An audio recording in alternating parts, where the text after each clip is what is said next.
দর্শক, সম্প্রতি শ্রীলঙ্কাতে ঘটেছে এই শ্বাসরুদ্ধকর ঘটনাটি, যেখানে দেখা যায় একটি বিল্ডিংয়ের দ্বিতীয় তলা থেকে একটি ছোট্ট বাচ্চা পড়ে যাচ্ছিল। এই দৃশ্যটি বিল্ডিংয়ের নিচে থাকা কয়েকজন ব্যক্তির নজরে আসে এবং তারা মুহূর্তের মধ্যে বাচ্চাটিকে বাঁচানোর জন্য চেষ্টা চালিয়ে দিয়েছে। বাচ্চাটি এমন একটি জায়গায় আটকে রয়েছে যে কোনো মুহূর্তেই পড়ে যাওয়ার সম্ভাবনা রয়েছে। এমতো অবস্থায় নিচে থাকা লোকজন আপ্রাণ চেষ্টা চালিয়ে যাচ্ছে সেই বাচ্চাটিকে অতি দ্রুত উদ্ধার করার জন্য।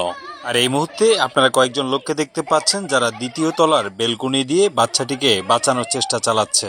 আর নিচে থাকা কিছু মানুষ একটি বড় চাদর ধরে রেখেছে, যদি কোনো কারণে বাচ্চাটি পড়ে যায় তাহলে যেন বাচ্চাটির কোনো সমস্যা না হয়, বাচ্চাটি যেন চাদরের মধ্যেই পড়ে।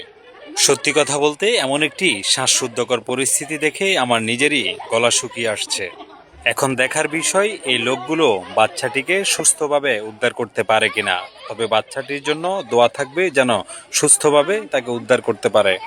দর্শক, এই মুহূর্তে আপনারা যেমনটি দেখতে পাচ্ছেন, একজন লোক অলরেডি দোতলার বেলকনি বেয়ে বাচ্চাটিকে উদ্ধার করার জন্য আপনার চেষ্টা চালিয়ে যাচ্ছে। তবে খুব শীঘ্রই যেমনটি ধারণা করা যাচ্ছে বাচ্চাটি উদ্ধার হবে ইনশাল্লাহ। সবাই দোয়া করবেন এই বাচ্চাটি যেন সুস্থভাবে উদ্ধার হয়ে সবার মাঝে ফিরে আসতে পারে। তবে বাচ্চাটির পরিস্থিতি দেখে যেমনটি বারবার মনে হচ্ছিল বাচ্চাটি এই বুঝি পড়ে গেল, এমন একটি পরিস্থিতিতে বাচ্চাটি রয়েছে, যেটা আপনারাও দেখতে পাচ্ছেন। দুজন লোককে আমরা ইতিমধ্যে দেখতে পাচ্ছি বাচ্চাটিকে উদ্ধার করার জন্য দোতলার বেলকনি দিয়ে বের হয়ে আসছে। তবে খুব শীঘ্রই আশা করা যাচ্ছে বাচ্চাটি উদ্ধার হয়ে যাবে। এখানে অসংখ্য লোক জড়ো হয়েছে এই দৃশ্যটি দেখার জন্য। কেউ কেউ মোবাইল দিয়ে ভিডিও ধারণ করছেন। দর্শক, সবাই এই বাচ্চাটির জন্য দোয়া করবেন, বাচ্চাটিকে যেন দ্রুত সুস্থতার সাথে উদ্ধার করতে পারে। তবে এর ফাঁকে একটা কথা বলতে চাই, যাদের ছোট বাচ্চা রয়েছে তারা অবশ্যই এই বিষয়গুলোর দিকে খেয়াল রাখবেন, কারণ আপনার বাচ্চা কখন কোথায় যায়, কী করছে, বাচ্চার দিকে অবশ্যই সবসময় নজর রাখবেন, কারণ যে কোনো মুহূর্তে একটি বিপদ হয়ে যেতে পারে।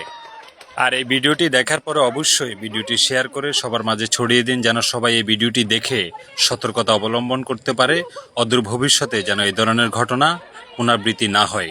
এতক্ষণ পর্যন্ত ভিডিওটি দেখার জন্য আপনাকে অসংখ্য ধন্যবাদ। দেখা হচ্ছে অন্য কোনো ভিডিওতে।